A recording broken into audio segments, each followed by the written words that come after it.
Okay, so we're looking at CTG number 2? Yeah. So let's get rid of CTG number 1.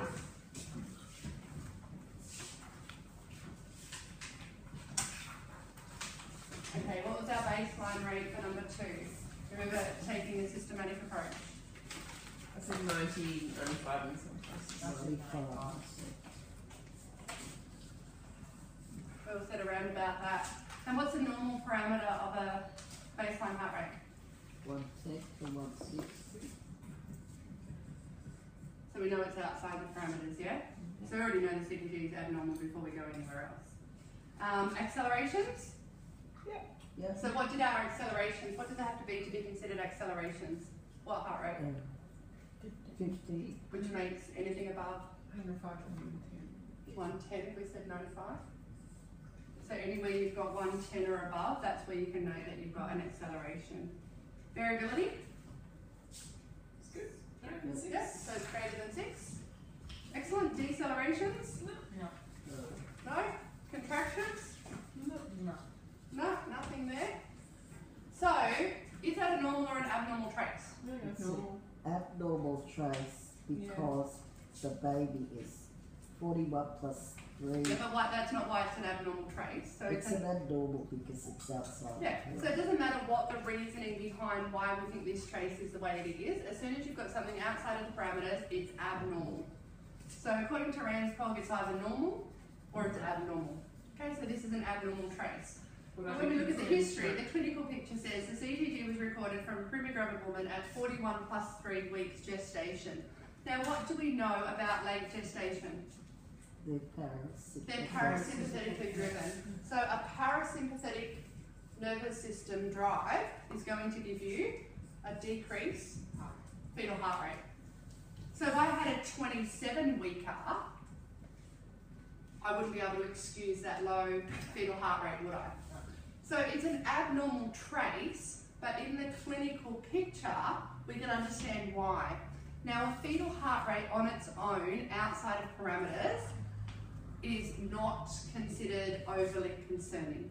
It's still abnormal, we have to critically think of why, but it's not considered on its own pathological, but it's still abnormal. Make sense? Yeah. Yep. Excellent. What's the other thing that potentially could be occurring with a heart rate of 95? No.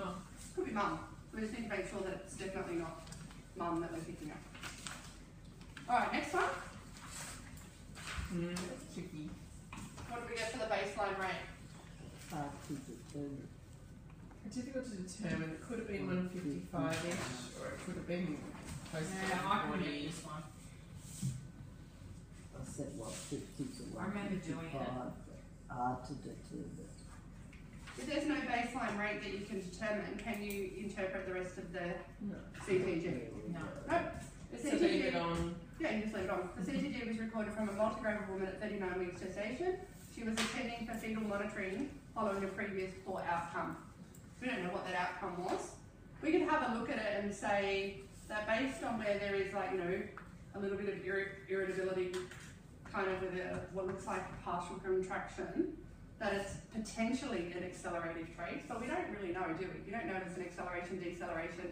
You could just have a kid in there somersaulting its head off.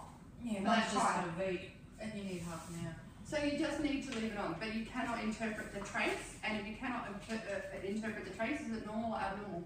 Abnormal. There you go. Next one.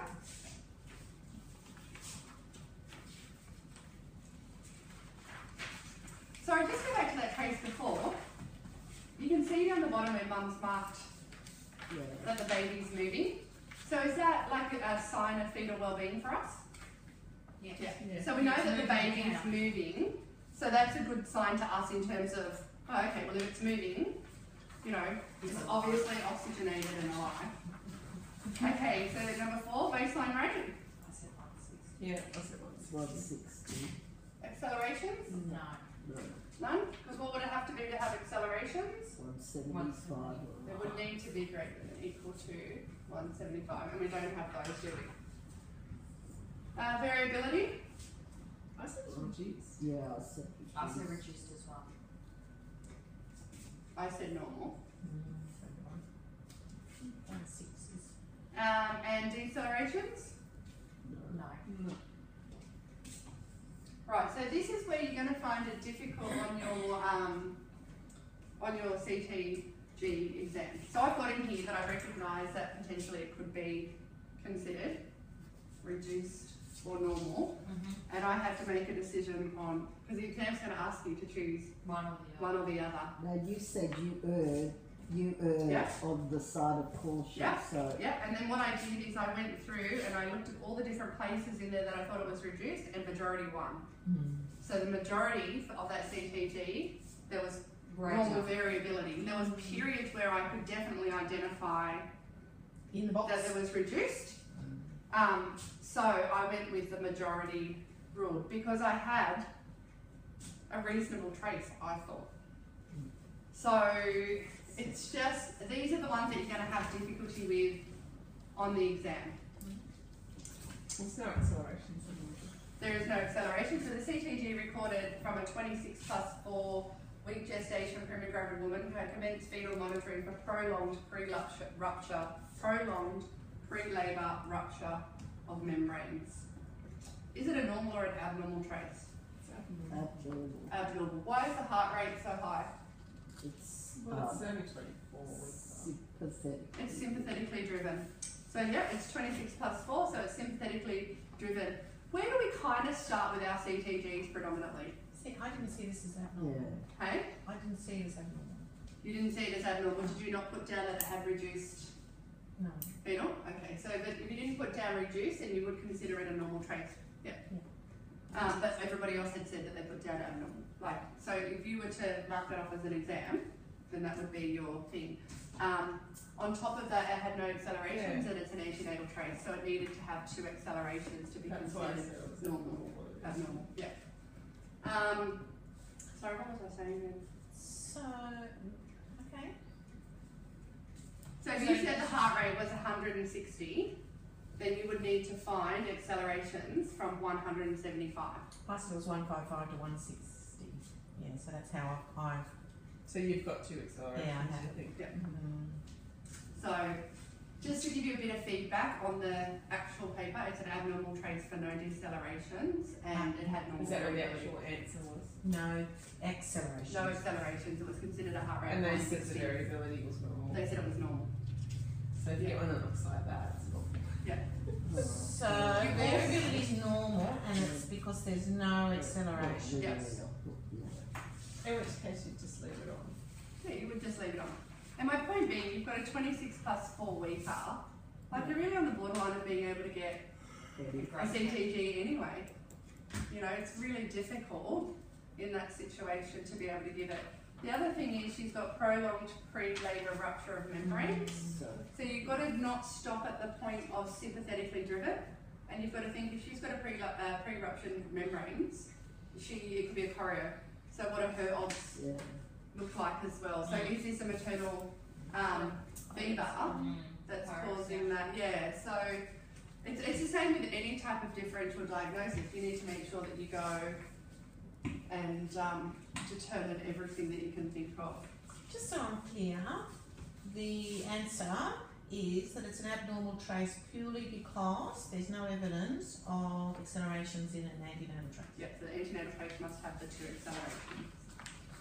Oh, it makes such a difference when you just do that 5 out. Yep. If I'm not called that. Yep. Yeah. 5.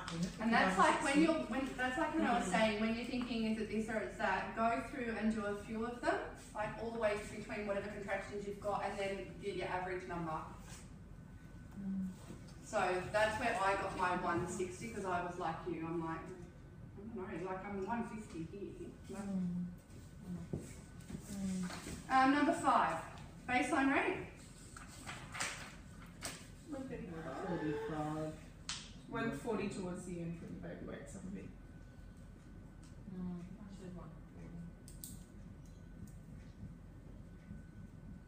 Up with his accelerations, it's 140. I had 135 too. Me too. I think it's an increasing heart rate. I think That's fine. we have to pick one. Alright, so if we've chosen 135 to 140, Yeah, you basically do have to. The difference being, have a look at the beginning part of the trace. What's that suggestive of? Sleep. Fetal sleep. You have a look at the second part of the trace. Is that a really active fetus? Yep. Okay. So we'll go back to that though. Acceleration. So let's say we choose, I don't care which one we choose one or the other. Yeah, there are. There are. Even if you go with 135 or 140. Yep, so you've still got to have greater. So we've got acceleration, so happy. What about our variability? Yes. Good. Yep. Is it called good? Let's go to the 6, sister. Normal, yeah, normal variability. Decelerations? Yes. There's 2. Okay, what are they? Variables. What makes them variables? They're a bit random. Okay, so random. Different depth, shape, or how we want to So put it. no They're uniformity. not with every contraction. They're variable. No uniformity or, They vary. what's the other word, like, Symmetry. no, repetitive. So they're not uniform or repetitive, which is what makes an early or late deceleration.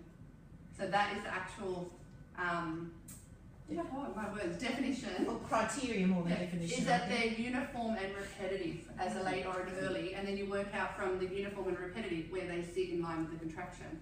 Whereas a variable is completely random. Now, the only problem you have here is with your variables, so you were concerned that there was a rising baseline.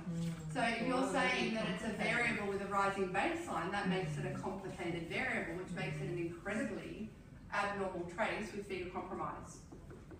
See, I can't help but think that it's only 5 higher. I can't help but think it's just because it's a lake. And that's where I went with it. It squeezed its cord and woke itself up. That's where I went with it. And went, But you have to make that decision, because in an exam situation, Heather would have come up with a complicated variable. So it would have had a fetal compromise. Whereas based on what you guys have said, that's it's not Abnormal it's still an because it's abnormal CTG because it's got the decelerations, but you've had it on long enough then I'm and not taken it off. concerned. Yeah.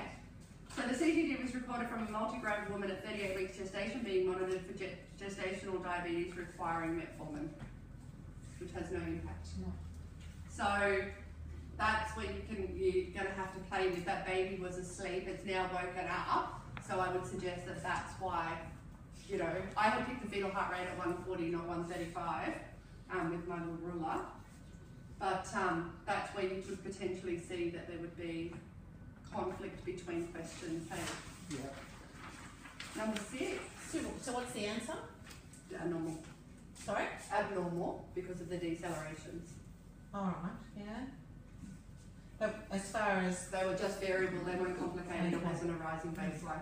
What's the other thing when you've got a variable that you have to look out for? So you've got to look out for the rising baseline, beat to beat, variability, you're an overshoot. the variability. So the variability is your significance. So if you have reduced variability with variable decelerations, it becomes a complicated variable. It's interesting, isn't it? And then I've written D cells, only variable by 2 down to 1/10. So What was that? it's okay. It's interesting. What did Just you going write? back and revisiting your answer. But what did you write? Just simple D cells, a simple 2 variables by 2 down to 1/10. So not Yeah. complicated. It's Yeah. only when I came back and had a look and thought, wow, that's a rising baseline. So just to remember too, that with your decelerations, you don't have to have, they could be like only decelerated by 10. They don't have to be. Remember we used to have greater than 15 or 15 for decelerations? That's no longer, it's only our accelerations that we measure by time and length. Okay, next one. 130. 130. Yeah. Yeah, that's good enough. Well, is it? No, I think. It doesn't change it for me. No, I meant the near enough is good enough. It's Oh. not really, because then you have to determine if you've got an antenatal trace, your acceleration, so that could potentially change It your doesn't though, this one. your whole outlook. Alright, so accelerations? No. No? No. So we don't have accelerations that meet the criteria, do we? Oh, see, I But are we said yes. accelerating? Well, I picked 130 here and it certainly doesn't go up to 145 anyway, so.